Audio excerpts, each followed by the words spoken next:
তোমাদেরই কোনো একটা বন্ধু ধাক্কা দিচ্ছে ধাক্কা দিচ্ছে ধাক্কা দিচ্ছে, মনে করো সে টেবিলের এই কোনায় এই কর্নারে বইটি ছিল, ধাক্কা দিয়ে এই জায়গায় নিয়ে গেল, একটাই বই আছে টেবিলে, কিন্তু একটাই বই আছে।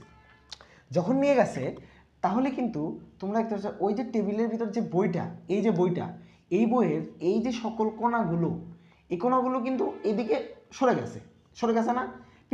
পিছনের অংশ পিছনের এখানে সরে গেছে, এখানের অংশ এখানে সরে গেছে। তার মানে একটা বইকে আমরা জাস্ট ধাক্কা দিলাম, ধাক্কা দিলাম। যেমন আমি বোঝাচ্ছি তোমাদেরকে, এই যে এই জায়গার ডাস্টার, এই ডাস্টার এখানে ছিল, আমরা দাগ দিয়ে নেব প্রথমে, আমরা একদম প্র্যাকটিক্যালি শিখবো।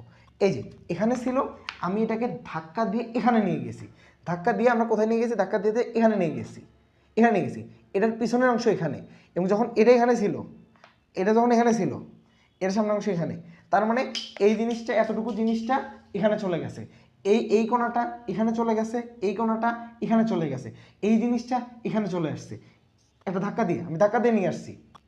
তার মানে যখন কোনো বস্তু গতিশীল হবে এবং তার প্রত্যেকটি কণা একইভাবে সামনের দিকে অগ্রসর হবে, বা যেদিকে আমি গতিশীল করবো সেদিকে অগ্রসর হবে, তখন আমরা সেরকম গতিকে আমরা কি বলতে পারি, আমরা সেরকম গতিকে আমরা বলতে পারি চলন গতি।